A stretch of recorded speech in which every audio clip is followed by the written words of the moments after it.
Daqui a pouco, vamos lá. Tá certo.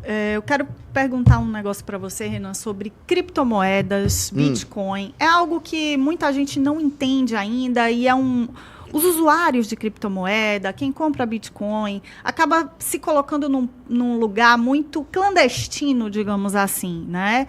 O Bukele já adota o Bitcoin como moeda de pagamento lá e eu acho que é o terror de todo o governo porque não tem muito controle.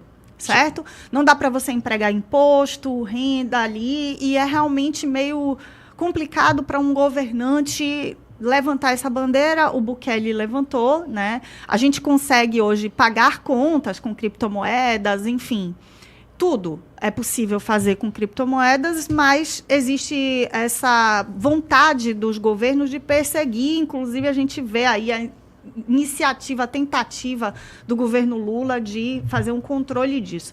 Qual que é a sua postura, se você já pensou nisso, você conhece, né, primeiro, porque eu sei que é algo muito fechado, mas qual que é a sua posição em relação à defesa aí do Bitcoin, que é a criptomoeda mais famosa, mas do mercado de criptomoedas em geral? Eu adoro esse assunto.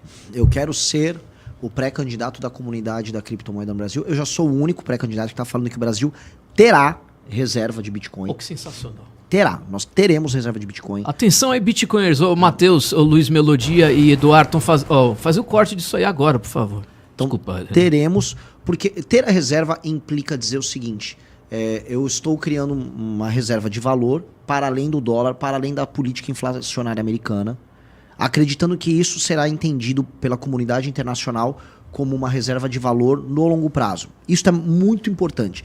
El Salvador fez, o próprio Trump está falando agora, e nós temos que ter. Primeiro ponto, isso. Só que isso é pouco perto do que precisa ser feito. Eu entendo o Bitcoin da seguinte maneira.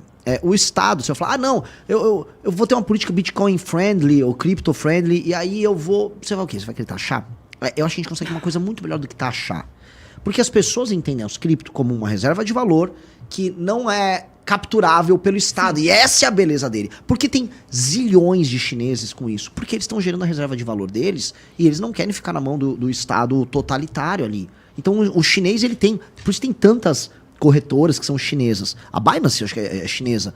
Porque o chinês já está entendendo esse problema há muito tempo. Na Nigéria isso começou a ser usado. É um instrumento de defesa que as pessoas têm. Então... Eu não posso negar essa funcionalidade enquanto sistema de defesa, imaginando que não, eu vou atrair o cara para cá para eu taxar. Não. Eu tenho que entender que, em geral, a pessoa que trabalha com cripto é uma pessoa, hoje, que ela está inserida num universo de tecnologia, portanto, ela é uma coisa chamada capital humano de qualidade. Então, a gente tem uma política Bitcoin friendly, atrai capital humano de qualidade para montar a empresa aqui. Então, isso tem que ser parte de um plano maior que nós temos de atrair capital humano para criar, vamos dizer, espaços para uma indústria tech aqui no Brasil.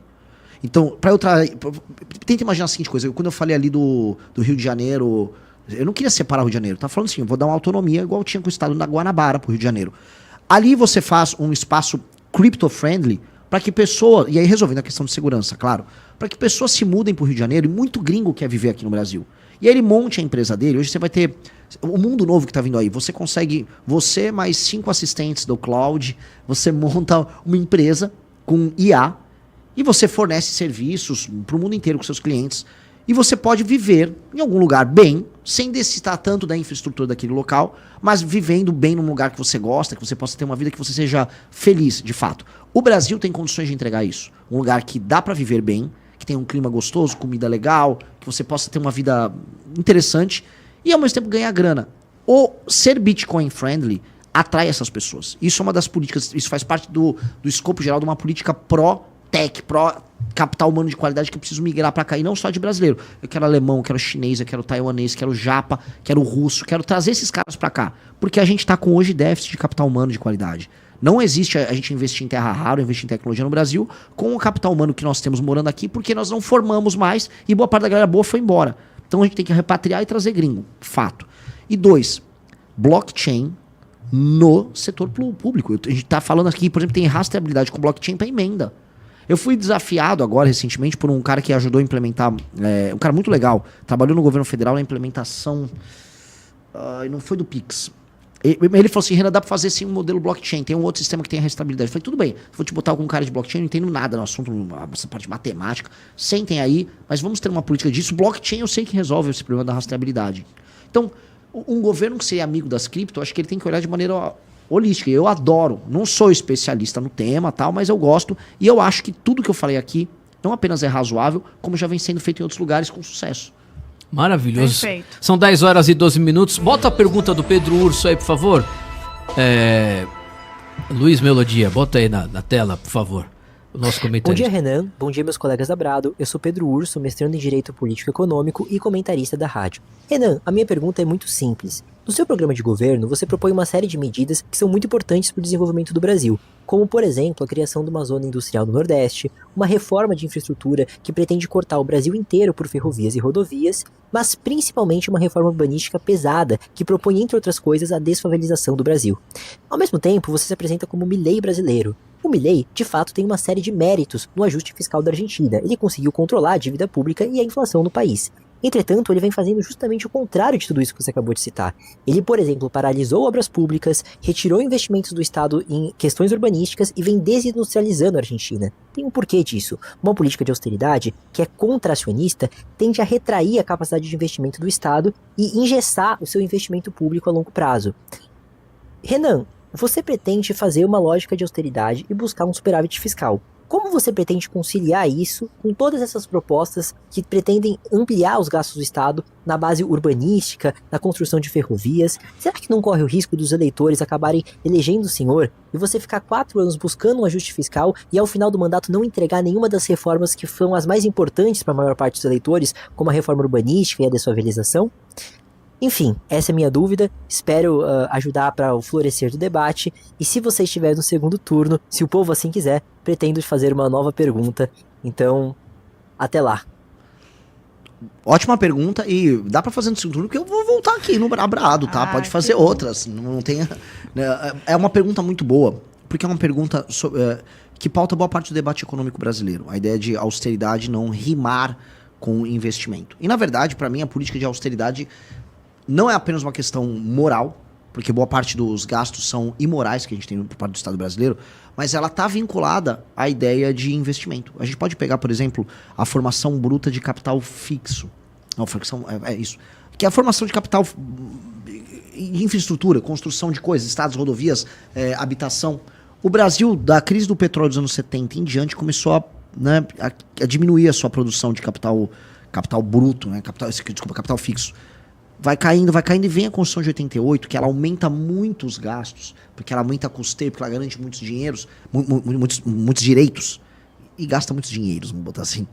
Ela engessa a capacidade do Estado de investir. O Estado vai diminuindo o investimento. Por isso que a favelização, ela fica muito clara nos anos 90. A gente não consegue criar nenhuma resposta para isso. Por isso que a nossa infraestrutura de estrada, portos, ferrovias, ela vai morrendo dos anos 90 em diante. E ela vem morrendo até hoje. Então, eu só vou resolver a questão de investimento, diminuindo os gastos do Estado, aí diminuindo a relação dívida-PIB, e aí com base nisso, os juros caem. Os juros caem. Não só o capital brasileiro se direciona para o investimento, mas o próprio Estado pode participar de políticas de investimento.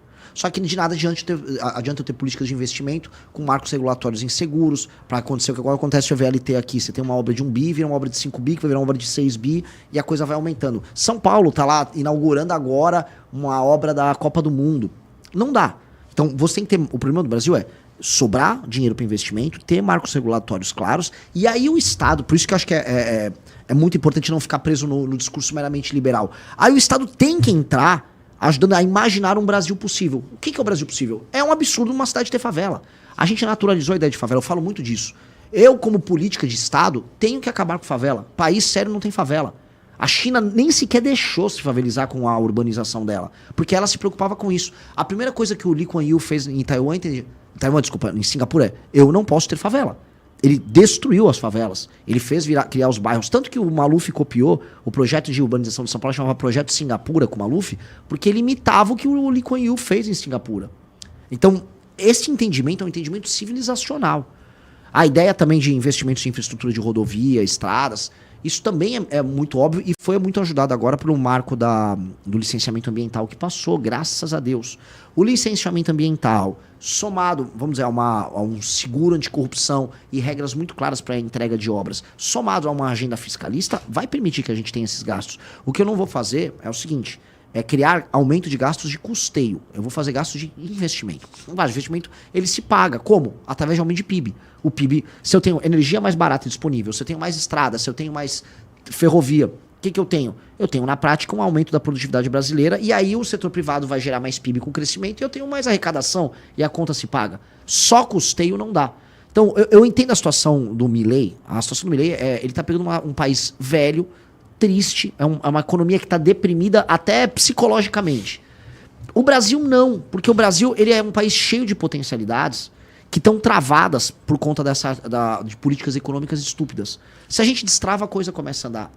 A Argentina, Milei destrava, tem que começar tudo zero. A Argentina era um país altamente industrializado até os anos 50, 60. Eles perderam tudo. Tudo. A Argentina não tem mais nada. Eles conseguiram fazer política de terra arrasada. Você tem serviços em Buenos Aires e agro. Você não tem mais nada na Argentina.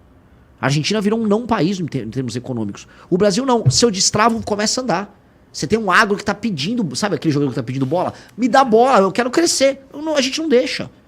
Então, se a gente faz esse destravamento, a resposta, a meu ver, vai estar nesses termos, e aí eu vou conseguir entregar o que ele tá desafiando ali na pergunta.